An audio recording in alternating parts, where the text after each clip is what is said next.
The old Velthari soldier sat in the corner of the drinking hall, his gray scales catching the dim purple light that hung over every table. His name was Crixthon, and he had lived longer than most of his kind. The young ones gathered around him, their curious eyes wide with wonder. They wanted stories. They always wanted stories about the Great War. But Crixthon knew that some stories were not meant for the young. Some memories were too dark, too filled with horror. Yet tonight, something made him want to speak. Perhaps it was the way the young ones looked at him with such innocent faces. Perhaps it was the old pain in his chest that never truly went away. Whatever the reason, he opened his mouth and began to tell them about the humans.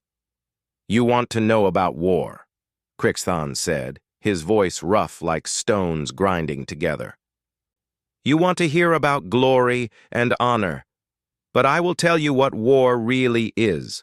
I will tell you about the creatures that changed everything. I will tell you about the humans." The young Velthari leaned in closer, their tails curling with excitement. They had heard whispers about humans before. Every species in the galaxy had heard the whispers, but few had ever seen them in battle. Few had survived to tell the tale. Crixthon closed his 3 eyes and let his mind drift back to those terrible days. The war against the Drakvoth Collective had been raging for nearly 40 cycles. The Velthari Alliance, along with 7 other species, had been losing badly. The Drakvoth were ruthless predators, evolved on a death world where only the strongest survived.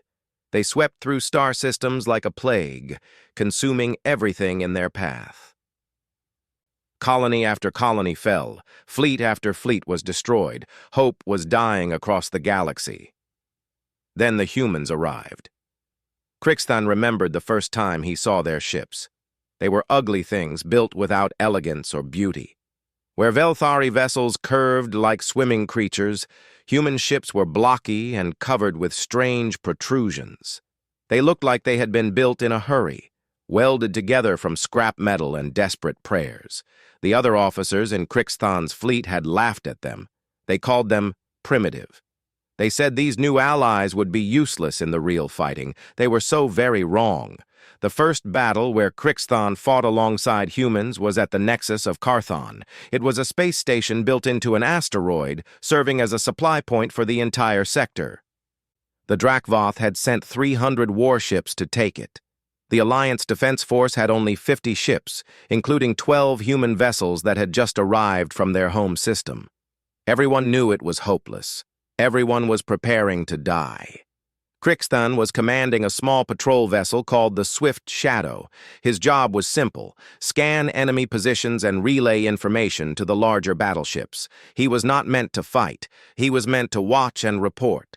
But when the battle began, everything changed. The Drakvoth attacked with their usual fury.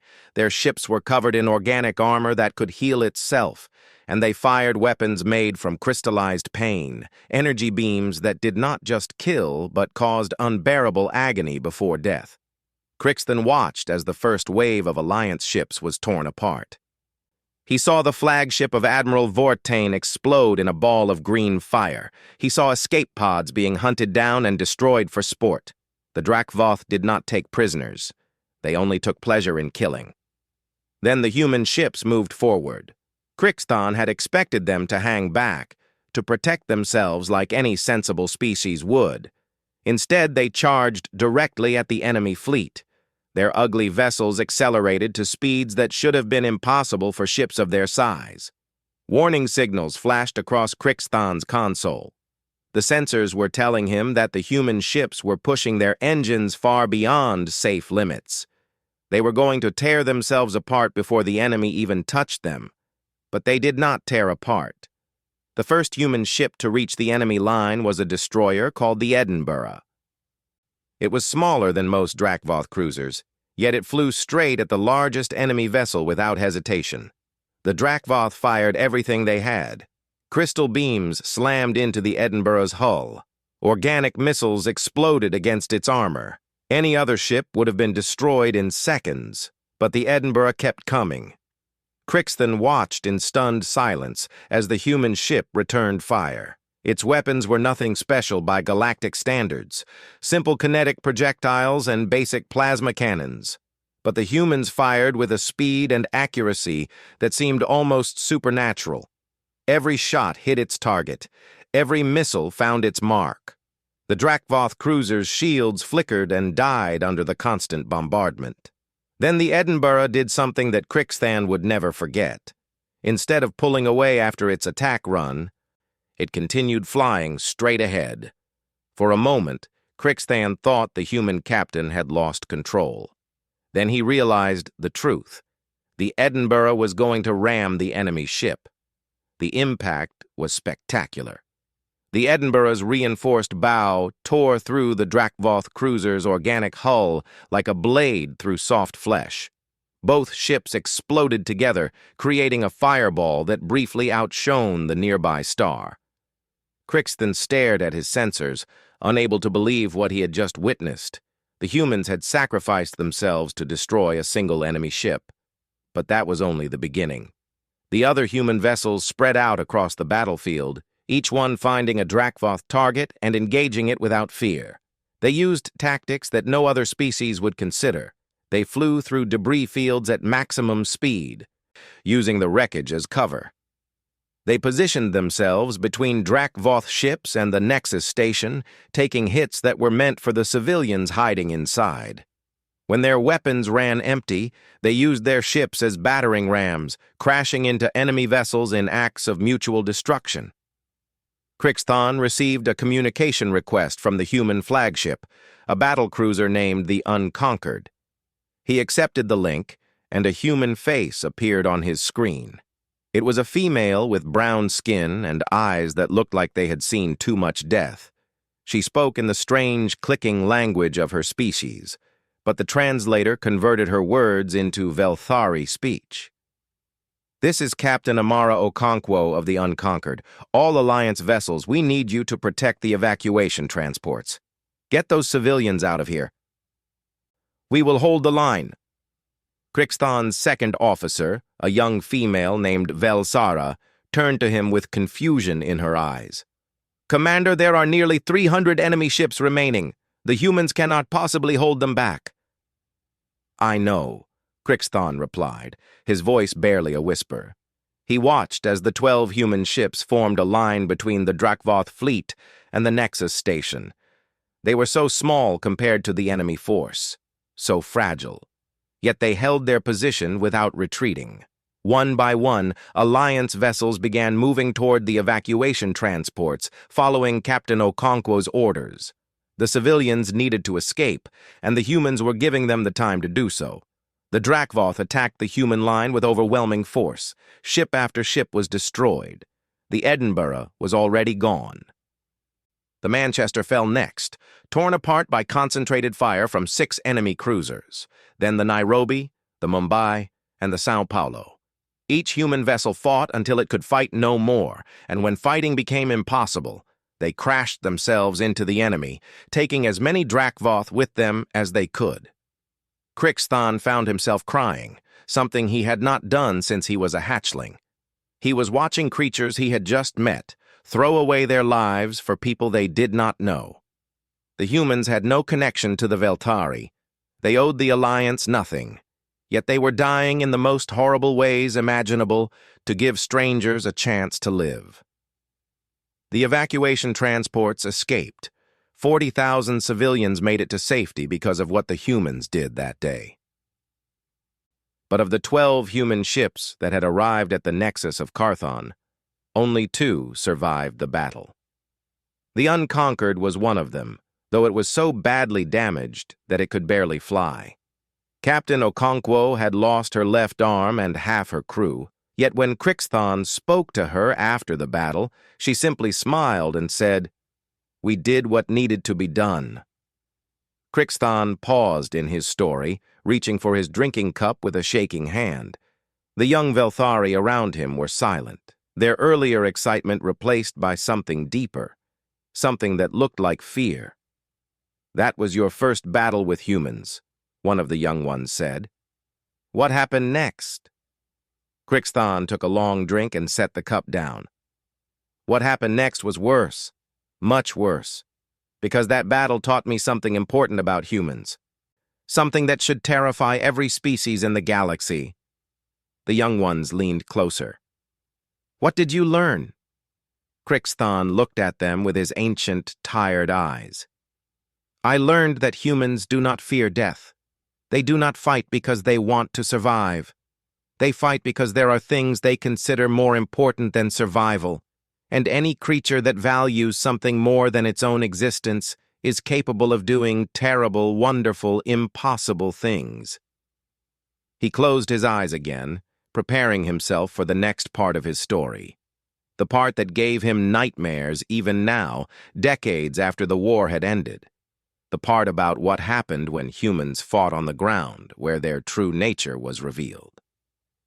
Let me tell you about the Battle of Verdant Prime, he said. Let me tell you about what humans become when they have nothing left to lose.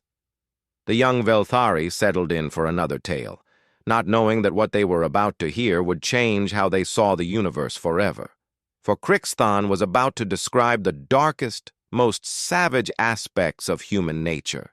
He was about to explain why the Drakvoth, those terrible predators who feared nothing, eventually learned to fear the soft-skinned creatures from a small blue planet called Earth. The story continued into the night, and the shadows in the drinking hall seemed to grow deeper with every word. Verdant Prime was a paradise world, covered in thick forests and clean rivers that sparkled under twin suns. Before the war, it had been home to nearly 8 million Velthari colonists. Families had built their homes among the ancient trees. Children had played in meadows filled with flowers that sang when the wind blew. It was the kind of place where peace seemed eternal. Then the Drakvoth came. Crixthon had been transferred to a ground assault unit after the Nexus battle. His superiors believed his experience with humans would be valuable, since the Alliance was now integrating human soldiers into their forces. He arrived on Verdant Prime 3 days after the invasion began, landing in a field that had once been beautiful but was now burned and covered with the bodies of those who had tried to flee. The Drakvoth had captured the capital city and were using the surviving civilians as shields and food. Yes, food. The Drakvoth consumed other sentient species. It was how they gained strength, how they reproduced, how they spread their terrible empire across the stars. Every hour that passed meant more Velthari being eaten alive. The Alliance assault force consisted of 5,000 Velthari soldiers, 2,000 warriors from the insectoid Crixvak species, and 300 human marines. Crixthon had been placed in command of a mixed unit containing 20 Velthari and 8 humans. He was nervous about leading the strange alien soldiers, but orders were orders. His first meeting with the human marines showed him how different they were from any species he had encountered. The Velthari soldiers were preparing for the assault by checking their weapons and saying prayers to their ancestors. The Crixvak warriors were clicking their mandibles together in complex patterns, communicating battle plans through sound and scent. But the humans were doing something else entirely. They were laughing.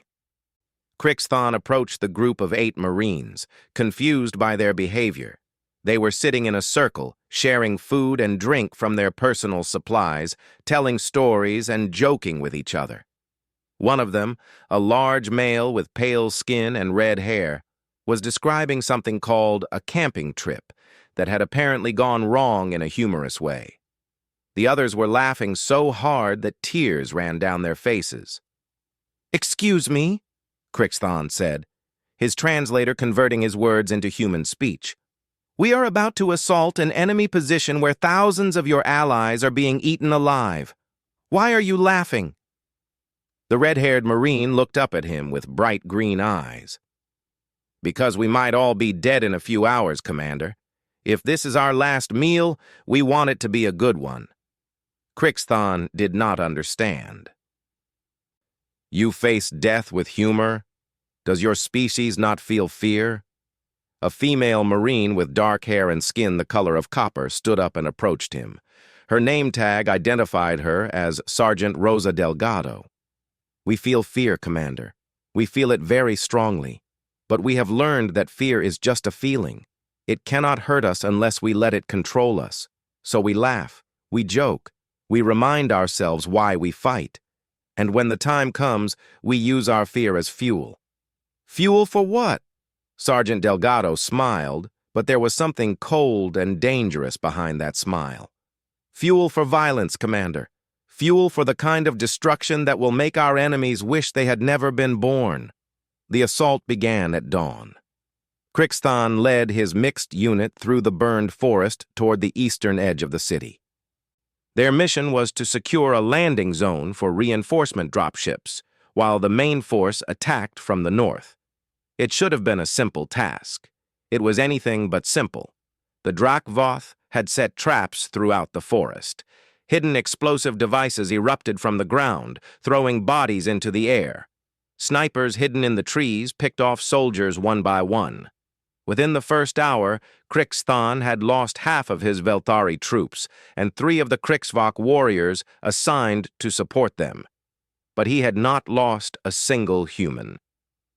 The Marines moved through the danger with a terrifying grace that seemed impossible for creatures of their size.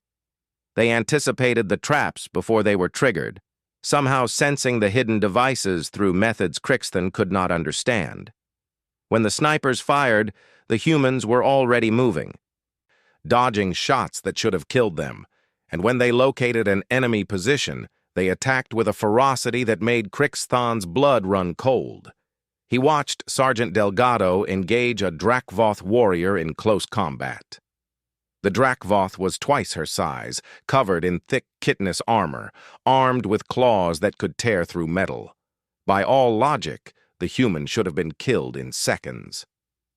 Instead, Delgado ducked under the creature's first strike, slammed a blade into a gap in its armor, and twisted with her entire body weight.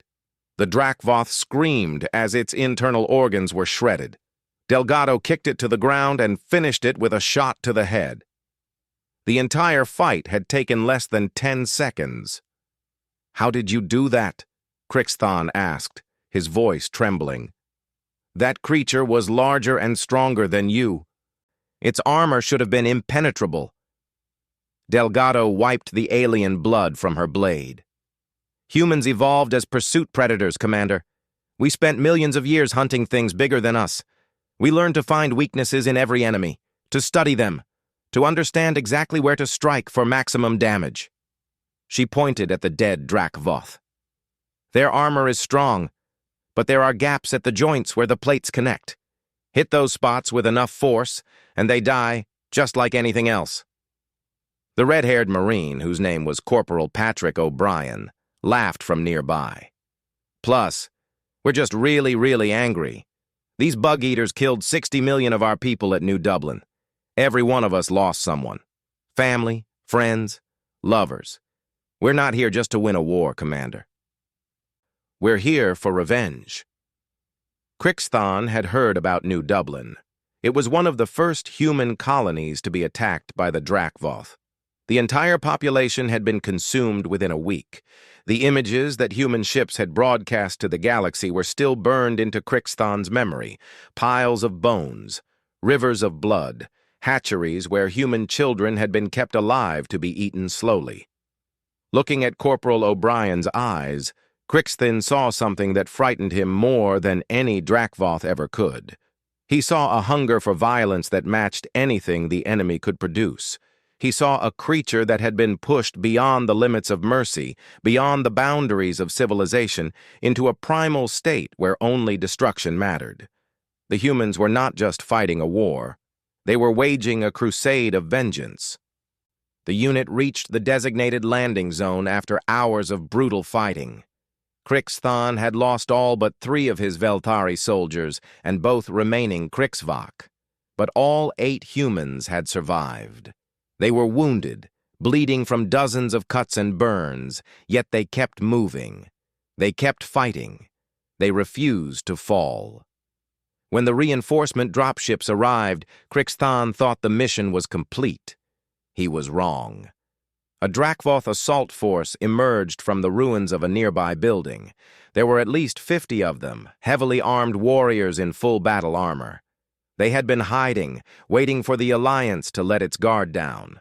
Now they charged toward the landing zone, hoping to slaughter the reinforcements before they could deploy. Crixthon ordered his surviving troops to fall back. There was no shame in retreating from such overwhelming odds. The reinforcements could handle the threat once they landed. But the humans did not retreat. Sergeant Delgado turned to face the charging enemy. "O'Brien, Martinez, Chen, with me, the rest of you, protect the commander and the wounded." "Sergeant, there are 50 of them," Crixthon shouted. "You cannot possibly—" "Watch us," Delgado said, and then she ran toward the enemy. What happened next would haunt Crixthon for the rest of his life. He watched 4 humans charge into 50 Drakvoth warriors. He watched them fight with a brutality that defied description. Delgado moved like a dancer of death, her blade finding every weakness in every enemy. O'Brien used his massive body as a battering ram, crushing Drakvoth skulls with his armored fists.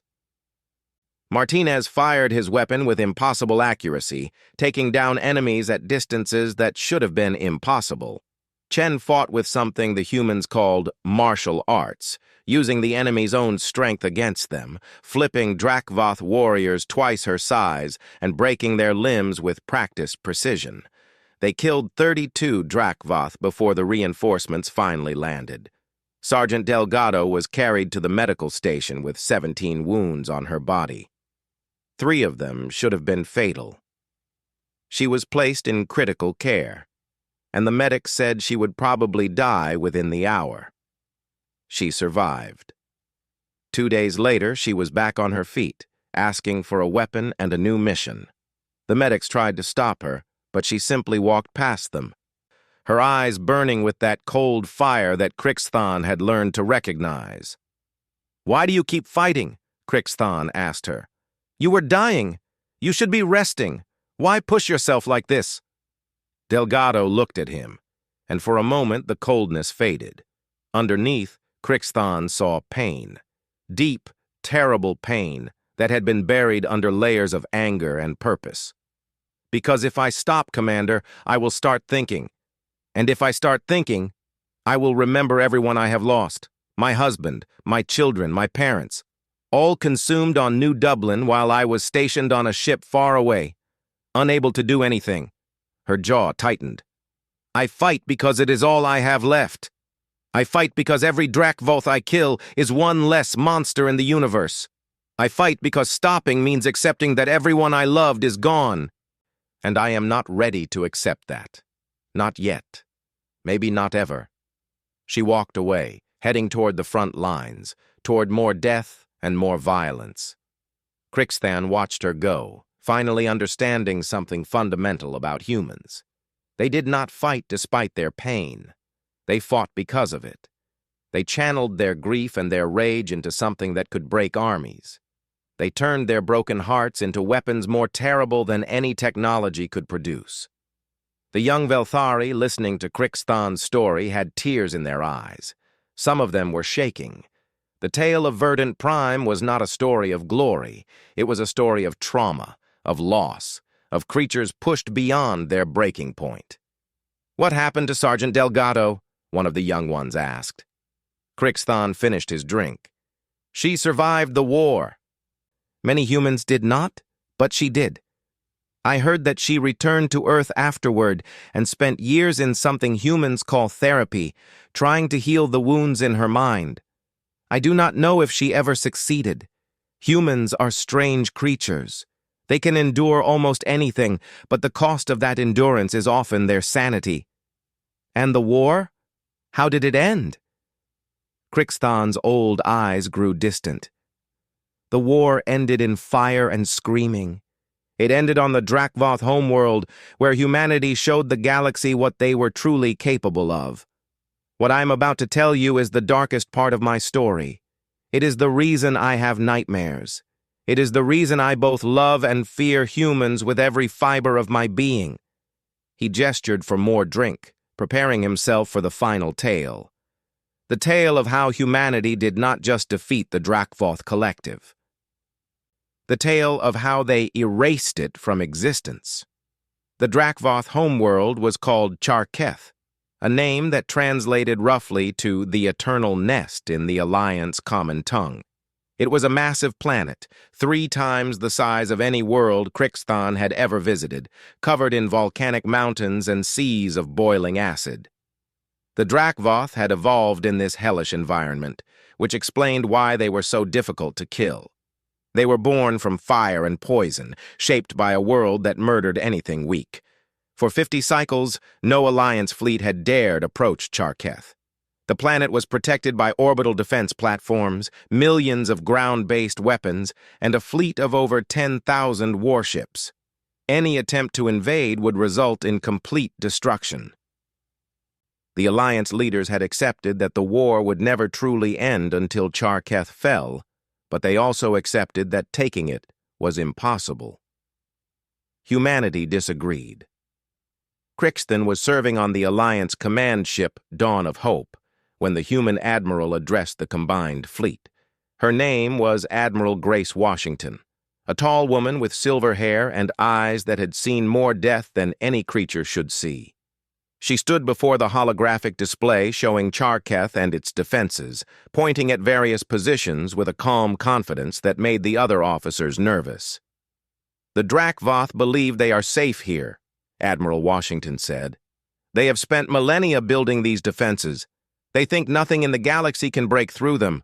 They are wrong." A Velthari admiral named Corveth spoke up. "With respect, Admiral, our combined fleet numbers only 8,000 vessels. The enemy has more ships than us, better positions, and knowledge of the terrain. Even with human tactics, an assault would be suicide." Admiral Washington smiled. It was not a pleasant smile. "Admiral Corveth, humanity did not come here to win a battle. We came here to end a species, and we have brought tools specifically designed for that purpose." She pressed a control on her console, and the holographic display changed. It now showed something that made every non-human officer in the room gasp in horror. The humans had built a weapon. It was massive, larger than any space station Crixthon had ever seen. It looked like a spear made of metal and fire, kilometers long, covered in energy collectors and focusing arrays. The readings on the display indicated power levels that should not have been possible.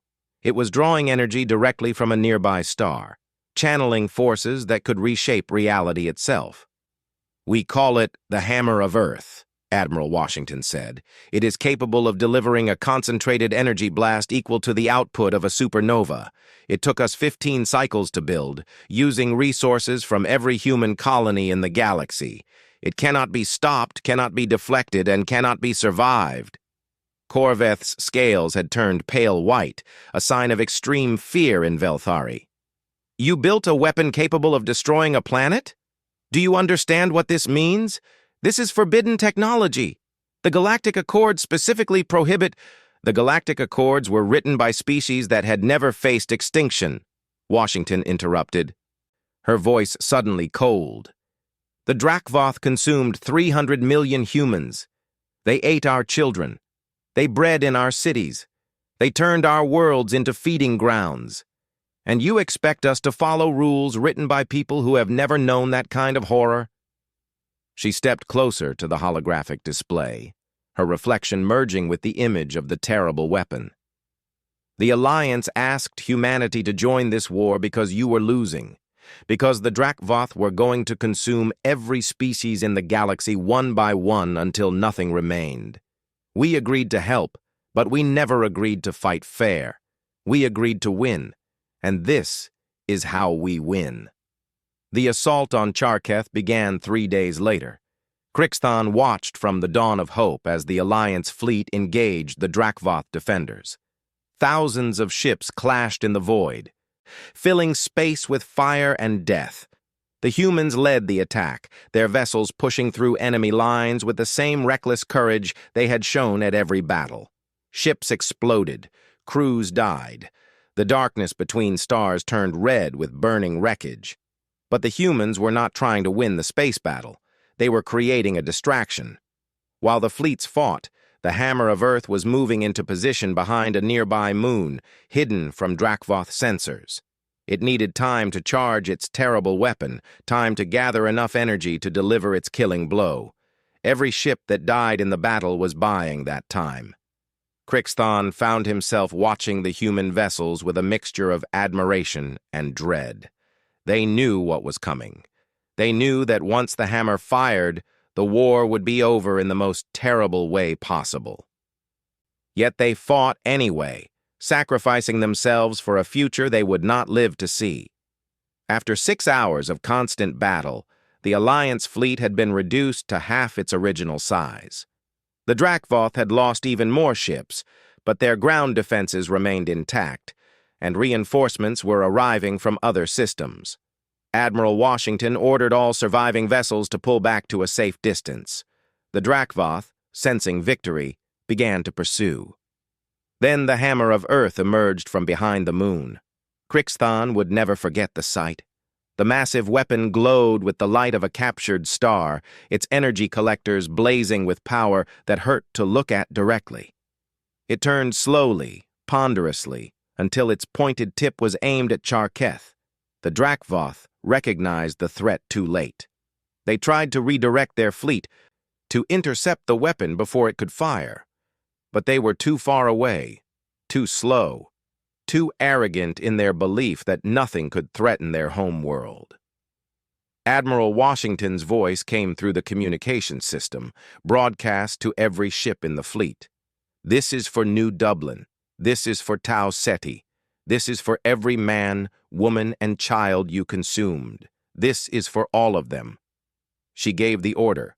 The Hammer of Earth fired. Crixthon closed his eyes, but even through his eyelids he could see the light. It was brighter than anything he had ever experienced, brighter than a sun, brighter than he thought possible.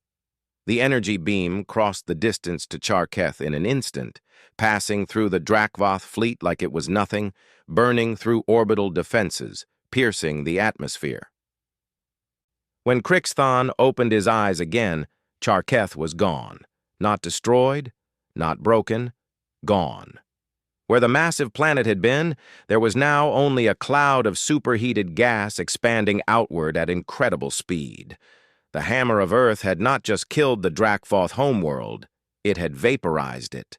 Every mountain, every ocean of acid, every hatchery where billions of Drakvoth eggs had waited to hatch. All of it was now nothing more than atoms scattered across space. The Drakvoth fleet stopped fighting. The ships simply hung in space, their crews unable to comprehend what had just happened. Their homeworld, the center of their civilization, the source of their strength and identity, had been erased in a single moment. Everything they had fought for was gone. Admiral Washington broadcast one final message. This is Admiral Grace Washington of the Human Alliance Fleet. Charketh is no more. Your species has a choice. Surrender unconditionally and submit to Alliance judgment, or face the same fate on every remaining Drakvoth colony. You have 1 hour to decide. They surrendered in 15 minutes. Crixthon paused in his story, looking at the young Velthari around him. Their faces showed a mixture of emotions: awe, fear, horror, pride. They did not know how to feel about what they had just heard. Humanity won the war, one of the young ones whispered. They saved the galaxy. Yes, Crixthon agreed. They saved us all. The Drakvoth collective was dismantled. The surviving members of their species were scattered across Alliance space, monitored forever, never allowed to gather in numbers great enough to threaten anyone again. The war that had killed billions finally ended. Then why do you seem sad? Why do you call this story a nightmare? Crixthon sighed, his old body suddenly feeling heavier than it had in years.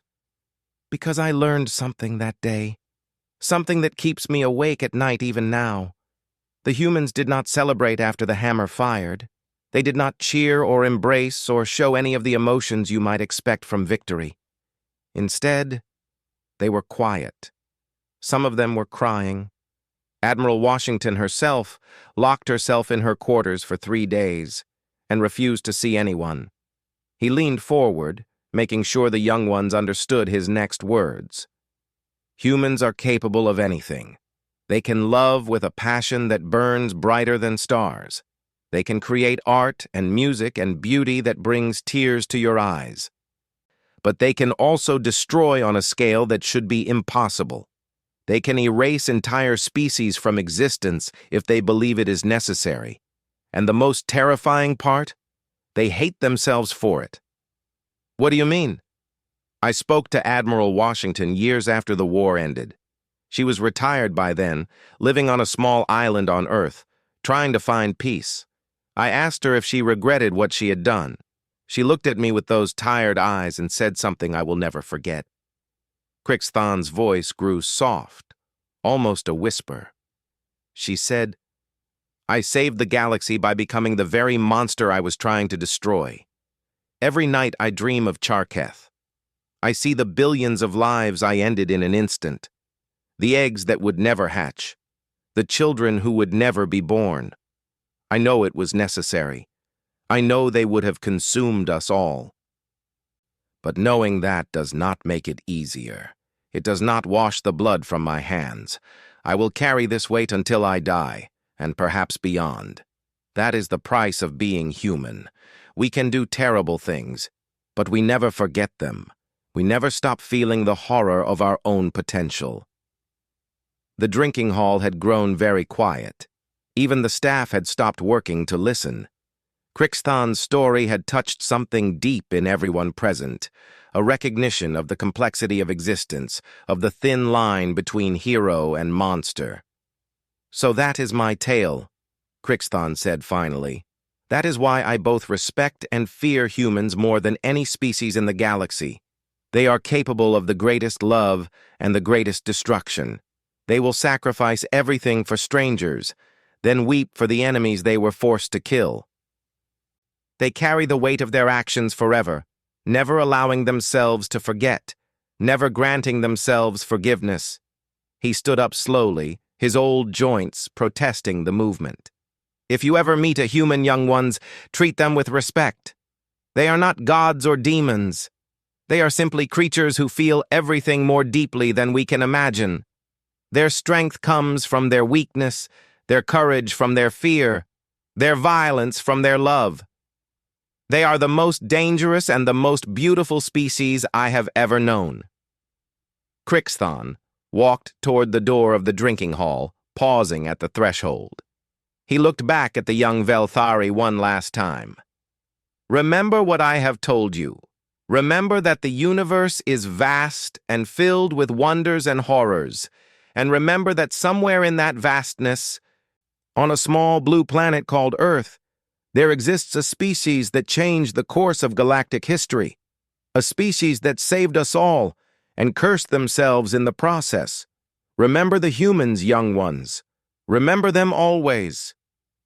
He walked out into the night, leaving the young ones to sit in silence, their minds full of images of fire and sacrifice, of love and destruction, of creatures who were terrifying precisely because they cared too much.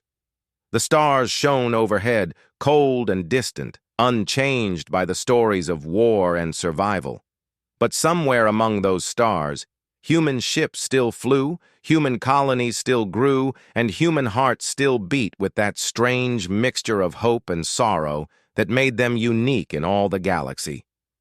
Crixthan looked up at those stars and whispered a prayer in the old Velthari language. A prayer of thanks for the creatures who had saved his people. A prayer of sorrow for what they had lost in the process. A prayer of hope that the universe would one day heal from the wounds of war. And somewhere, across the vast emptiness of space, a human looked up at the same stars and felt the same complicated mixture of emotions that had defined their species since the beginning of time. The connection between them was invisible, unspoken, but real. A bond forged in fire and blood and sacrifice, a bond that would last as long as the stars themselves. This was the legacy of the Great War. This was the truth behind the legends. This was what it meant to be human, and what it meant to know them. And Crixthon, the old war veteran who had seen too much and lived too long, would carry these memories until his final breath, grateful for every moment of peace that their sacrifice had made possible.